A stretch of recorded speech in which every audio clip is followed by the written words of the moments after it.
Well, House Homeland Security Committee, they had a hearing today regarding, it was supposed to be securing AI. Let's take a look at what was said. Okay, there was a hearing up on Capitol Hill, I guess it was today, about securing AI. I didn't hear that much about AI. I think the congressman's question was, if all the automation goes down, all the computers are going down, hacked, can it be manually still work manually by just not having any computer systems at all? But I'll just take a look at this and see if the answer, see if his question was answered. Thank you, Mr. Chairman. I'm going back to my apocalyptic view of this whole thing, okay? And I guess I may have been influenced by Arnold Schwarzenegger, you know, in those movies, you know, with coming from the future and these machines battling each other. And I think that it's not too far off. I mean, it's not going to be like that, but I'm saying the machines battling each other is going to be constant. So the artificial intelligence battling the artificial intelligence until the one that is dominant will defeat one and penetrate and defeat the system, whether it's the aggressor or the defender. But which to me makes it much more important that we are resilient and that we're not wholly dependent on anything. And instead of becoming more and more dependent on these systems, we become less dependent. Yes, it's nice to have. As long as they're working, they're great, but you have to assume that one day they won't be working. And we have to continue to operate. So where are we in terms of resiliency, of the availability of us to decouple critical systems vital to America? Our electric grid would be one, our piping would be another, et cetera. All those things that are vital to our everyday life.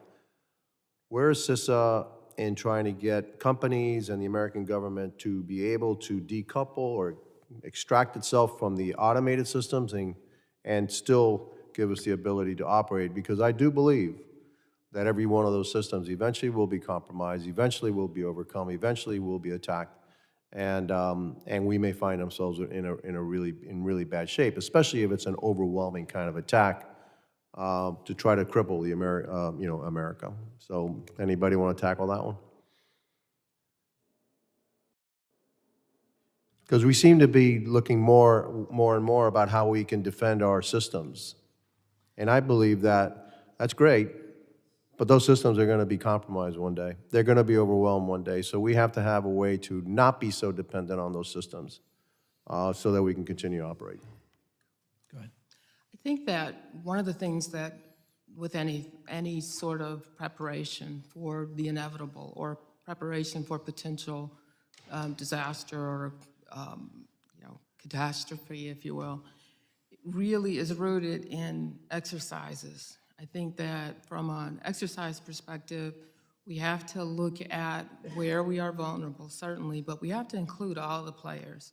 And it's not just the systems that get attacked, but also everything from every place within the supply chain, as well as emergency management systems, as well as municipalities and localities.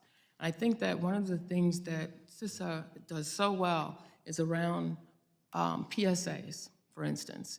And I know that this is sort of like a first step in this realm. And what I mean by that is that does the average American know exactly what to do if they go to the ATM and it's failed, or if their cell phone is not working, or if they can't get communications? No, the cell phone is not working. We're done. Yeah, okay, exactly, yeah. exactly. And so we have to have default strategies. And the key piece of that is that these things have to be devised and also communicated so everyone sort of knows what to happen when the unthinkable happens. Yes, Swanson. Something to add here, you mentioned AI attacking AI. what is actually being attacked and what is vulnerable. What is vulnerable is the supply chain. It's how AI is being built. It's the ingredients, as I mentioned before in my cake analogy. Most of AI is actually built on open source software. Synopsys did a report that 80% of the components in AI is open source. Open source is at risk. CISA can set guidelines and recommendations, and also, with the government's help, bug bounties to actually go in there and secure the supply chain. That's what AI will be attacking. I'm not so much, I know about the supply chain. I was actually worried about the critical infrastructure itself. Yep. Our grid, our electric grid being knocked out, our energy grid being knocked out. And you're right about foods, the supply chain, et cetera, food and all that being knocked out. And I'm not so sure that we're resilient there. I'm pretty sure that we have relied way too much on automated systems that are going to be very, very vulnerable in the future, and that we haven't focused enough on resiliency of if, in fact, those systems go down that we are heavily reliant on. Do we have a way to operate without those systems? Mr. Chairman, if you may. So I'd like to respond. So your scenario, totally get, and let me play that back. Industry. By the way, the movies were the Terminators. Okay, go ahead. The industry, energy pipelines. The use, predictive maintenance, and pump seals and valves. The attack, we're going to trick, manipulate models to purposely invalidate alerts and pressures. Impact, physical and mechanical failure. How do we remediate? How do we solve for this? This is where pen testing and red teaming comes in, model robustness. When I talk about the supply chain, it's how these things are built and making sure those are resilient.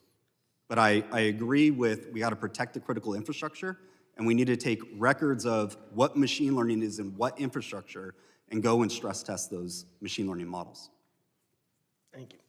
Thank you. Yield back. Gentleman yields back. Okay, from what I heard, the question was not really answered. If the computer systems go down, can we still get gas? Can we still get electricity? Can we still, with the energy grid and all that, can we still make it work without the systems? From what I'm hearing, this CISA guy, which is what, cybersecurity agency or something like that. I'm not sure exactly what it is, but no, he was saying that's something that we need to look at. I understand, pen testing, which is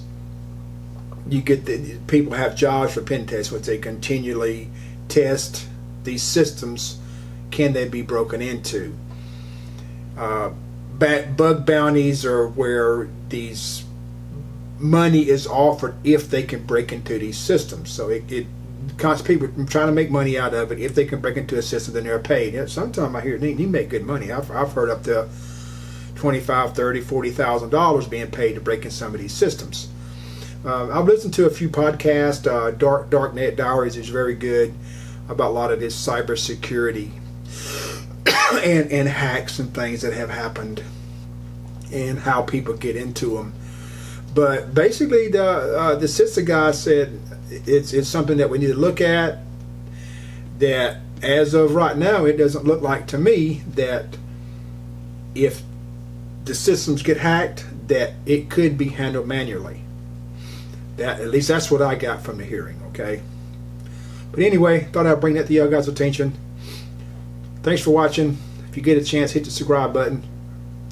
Thank you and have a good day.